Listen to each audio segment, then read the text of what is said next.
Hey guys, Camfrey15 back at it with another video for you guys. Joined by my co-host RedWolf, and it's been a while. One, it's been a while on the channel.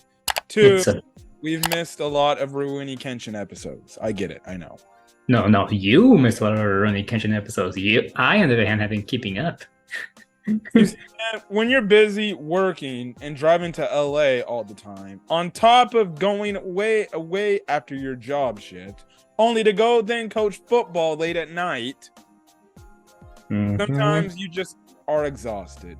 I'm sorry I don't just work and then I go home and enjoy and watch my anime. I would normally find watching anime quite relaxing. It is, but when I'm exhausted and tired and it's time to go to bed after I eat dinner, I have no time. But anyways. Just channel background information before we start the review. I'm going to pretty much push out as much content as I can for this upcoming weekend. So if your channel inboxes get flooded with lots of videos, well, I'm sorry.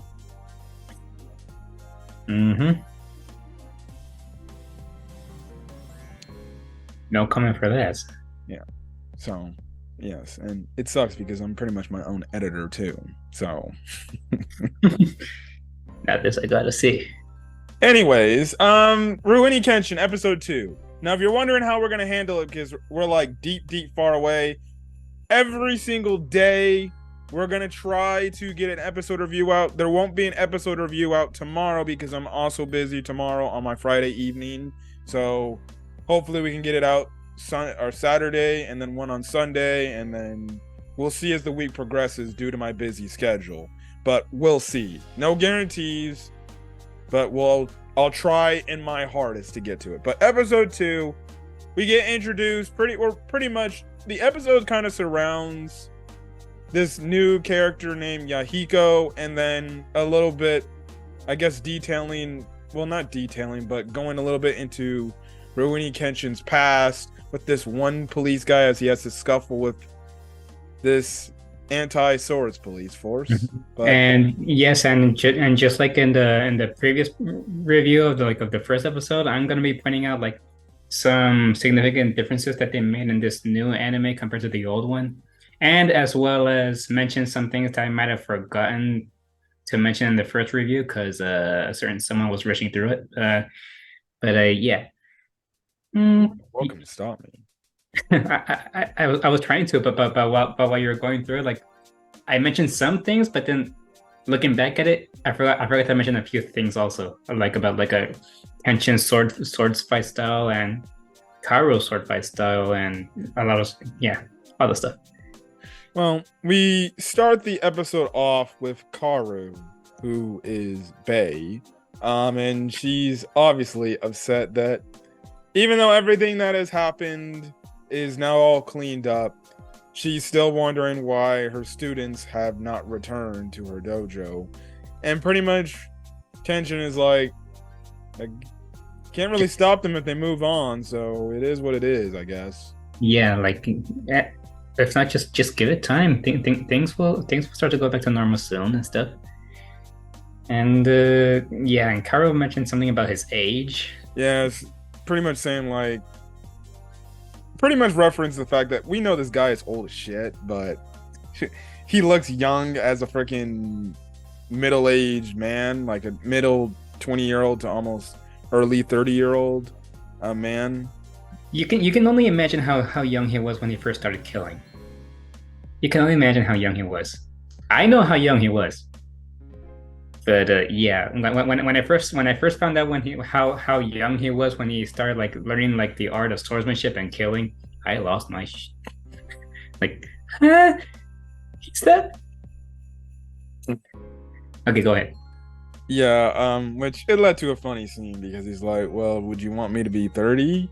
And she's like, "No, I don't know, I'm good." I'm like, this girl can't make her damn mind up. If she wants him older or younger, I don't know. It's funny. It leads into a scene where they're walking in the capital of Tokyo, I guess freaking olden Tokyo back in the day. It's the Meiji era, so At first, I thought it was like similar in a similar like era as Inuyasha, but no, it's not really. I don't remember it's like before that era or after that era, but I don't remember it's around there. It would look like it would be probably like, I guess in Inuyasha's case, probably like way after. Because that in Inuyasha is the feudal era, so That's right. Keep forgetting. mhm, Don't know my Japan history, even though I love history, but I don't really mhm. look into other countries' histories. Anyways, they're just walking around and everything. What's kind of the main? Well, one, I know I'm kind of skipping around a bit. Karu's going to like this school or whatever to train some more, and she basically is like, Kenshin, I need you to get like freaking food and stuff like that, like salt and spices, so she can cook food for the guy. This then leads into a whole scene where we run into little boy named Yahiko. Well, yeah, they run into the little boy Yahiko before that, but yeah, they Uh, they ran into Yahiko before that. Like he comes bumping into Kenshin, basically pickpocketing him, grabbing his wallet, but luckily enough, Karo grabs him, and Karo tells Kenshin like, "This is a pickpocket, Kenshin. You better be careful with your stuff." And this is when little Yahiko right here start calling out like, "Let me go, you ugly hag!" Yeah, as you can see, just like the old anime, his habit of calling Karo ugly hag is, you know, still the same. yeah. Basically, we find out he's a pickpocketer, and the thing is, Kenshin's like, nah, whatever. If you want it, you can have my wallet, which was interesting. And pretty much he calls him a kid, but Yahiko's like, I ain't Yeah, no damn kid. yeah, Hell, he, okay, yeah. Yahiko tosses back the wallet to Kenshin, hitting him in the back of the head. Oro! And yes, like you said, yeah, Oro is basically the thing Kenshin does whenever he gets hit or something or he gets confused. Yeah, he goes like, I am Yahiko Myojin, a descendant of a samurai, and I have not fallen so low as to get pity from someone like you. And he starts like, I don't know, like taunting Kenshin, saying like, you think just because you're all tough, just because you carry that sword and stuff? And Kenshin responds saying like, well, outside you look like a kid, but I can tell like you can stand strong and stand firm on your own. And that's when Yahiko like is kind of surprised at what he just said, and yeah, Kenshin just said, "I'm sorry for underestimating you and stuff," and they let him alone. yeah. That's kind of when Karu and Kenshin go their separate ways. Again, like I said, she's going to go to like the school, I guess, to train some more in her sword skills, I'm guessing.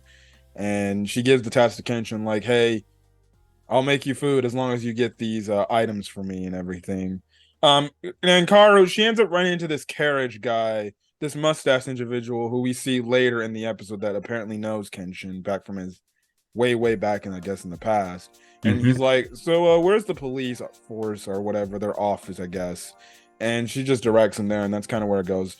Cutting back to Yahiko, he goes back to this alleyway, and then he gets confronted by these two guys. And pretty much they're like, bitch, where the fuck is the money? I know.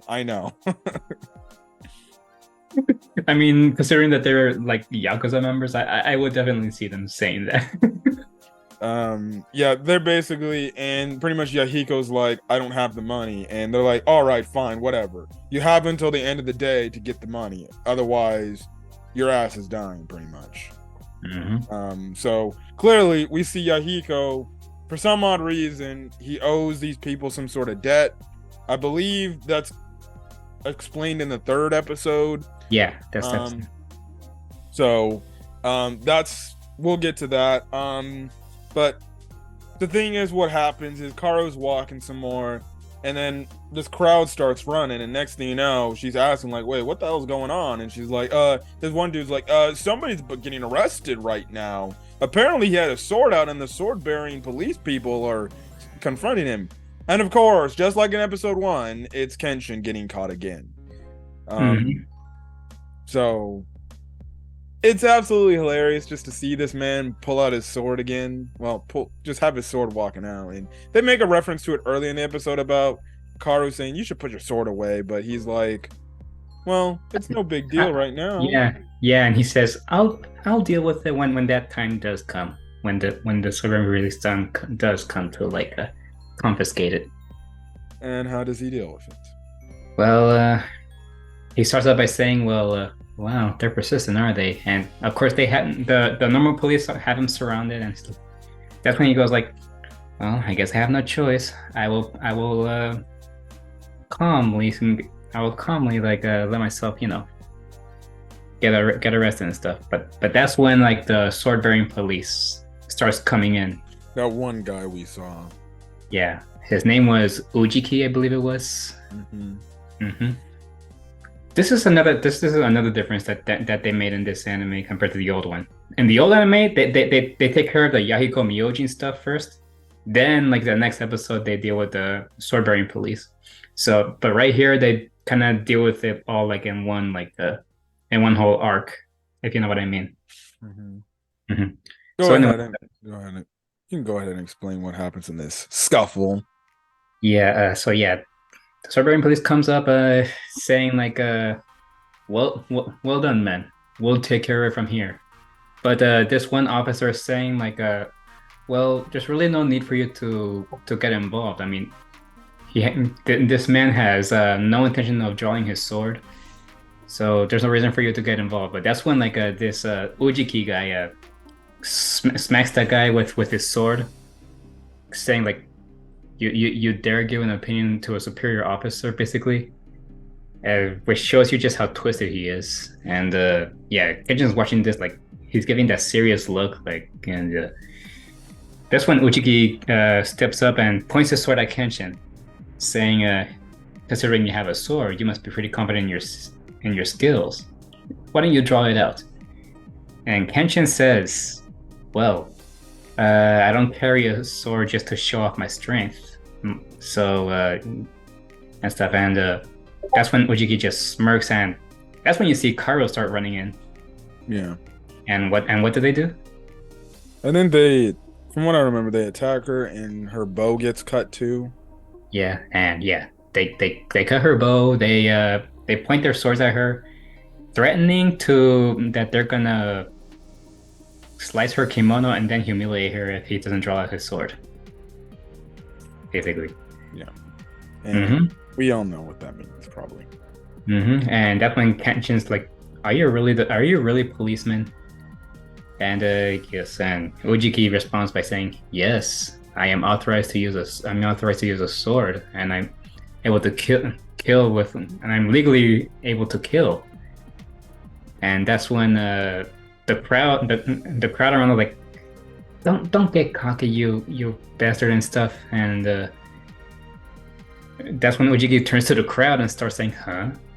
How dare you insult me?" And that's when he orders his swordsmen to start targeting the innocent people. And that's when Kenshin finally gets provoked and draws out his sword, saying like, "I'll be your opponent," and saying like, "Not a single one of your swords will touch the innocent people around." And that truly happens, and he kicks all their asses with ease.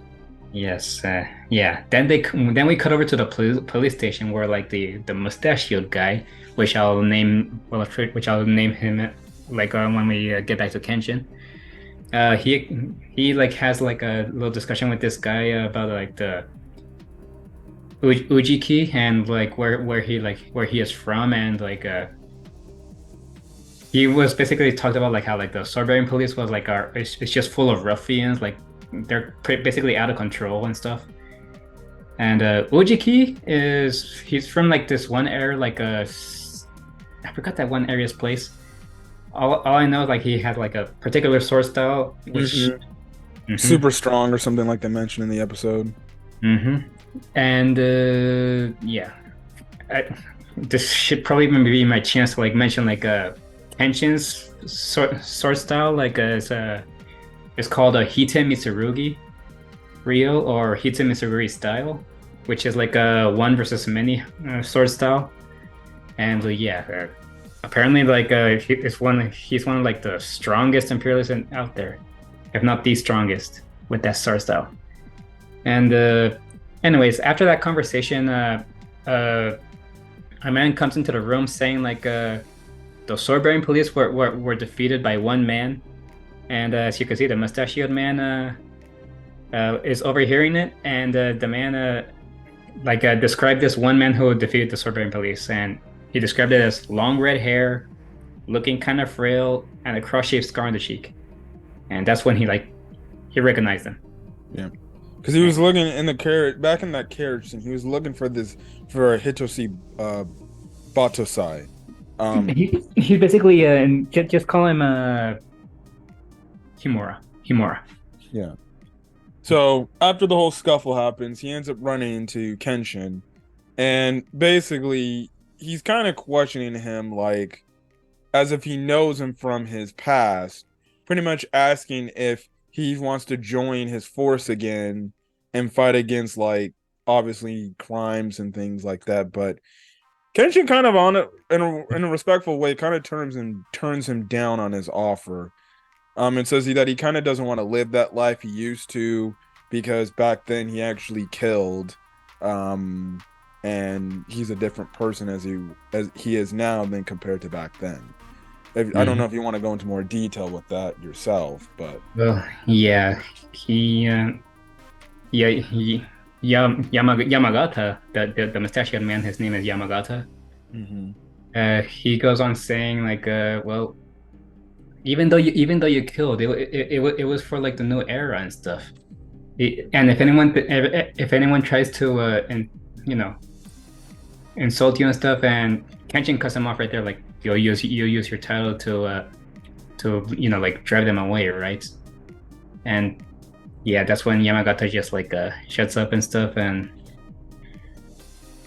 yeah, Kenshin basically like saying like well, if okay, man, I'm all over the place now because you kind of skipped over some stuff. I know. Anyways, yeah, he moved on with Kaoru and stuff, and saying he'll protect whoever he can see close to him. That's all. Yeah, and he grabs Kaoru's shoulder. I'm like, oh, so that means you're trying to suggest you're gonna protect Kaoru. All right.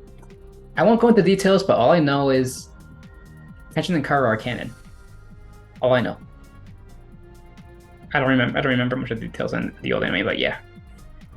Well, Kaoru also, I guess, in a way, kind of gets her answered about why Kenshin is a Rurouni and why he's always wandering. Because early in the episode, she mentioned, like, I wonder what he's doing. And I think it's funny because he's like, you're about to probably want to ask me a question, don't you? And she's like, not at this moment, no, but all right. Yahiko was also there with the incident, and everything. He ends up kind of having a self-reflection moment on this like near this like riverbed. But of course, those same bullies come out and freaking bully him, and they're like, "All right, where's the damn money now, kid?" And he's like, "I don't have the money." And earlier in that, there was another reason of self-reflection for Yahiko, seeing how honorable Kenshin is there was this old lady that dropped her wallet by mistake, and he thought about obviously the bullies telling him, "Hey, we need the money," but he ended up actually giving the money to the old lady. Also, too, we do cut back to when Kenshin's at the dojo. He's wondering about the kid, Yahiko, and he's like, "I think he would make like a great samurai, pretty much." So you get the end of the episode, and obviously after doing the right thing, it seems like Yahiko has turned over a new leaf and now wants to be good. And pretty much the guy is like, the two freaking, I guess, Yakuza dudes, or the two guys are like, "Oh, so you want to play hardball, huh?" So they start pretty much beating his ass with this stick, I guess, or this like cane. It's like a wooden sword, basically. Yeah. After Yahiko just said like he's gonna cut ties with all the Yakuza, so like they didn't take it really well. So of course, this this guy with the funky hair, he starts like beating the hell out of Yahiko. And yes, the next episode we're gonna be covering up Yahiko's backstory and why he ended up in the situation he's in right now. Mm-hmm. So yeah, another solid episode of Rurouni Kenshin. Again, getting more backstory on who Kenshin is as an individual now compared to the past, but I think as the show continues on, we'll get bits and pieces of his backstory of how he became who he is today. And honestly, I hope compared to the old anime that they go into more in depth into Kenshin's backstory, because they made an OVA of Rurouni Kenshin Trust and Betrayal arc, which covers Kenshin's backstory completely.